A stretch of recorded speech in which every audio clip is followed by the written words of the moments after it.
I'm going out to look for the cockpit. See if we can find a transceiver to send a distress signal, help the rescue team.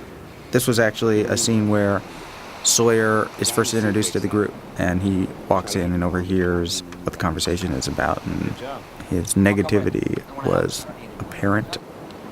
Yeah, this is genius. Going into the jungle after that sound last night.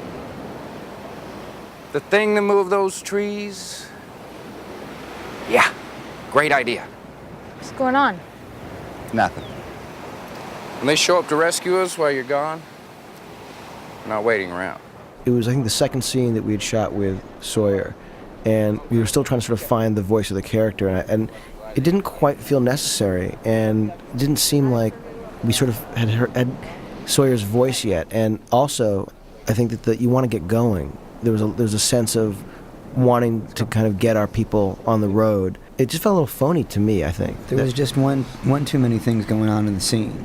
And it was the first in a long line of legacy scenes where somebody on the show is saying, don't go into the jungle because there's a monster there and you're dumb. It's one of those scenes where you can only play it so many times before the audience begins to say, well, they are kind of dumb for going into the jungle, but we want them to go into the jungle because if they just sit on the beach all day, we don't want to watch that. The interesting thing about this scene as it is in the final cut is that at the end, in the shot where Jack is looking at Charlie and nodding, in the foreground, the person you think is Charlie is actually Sawyer.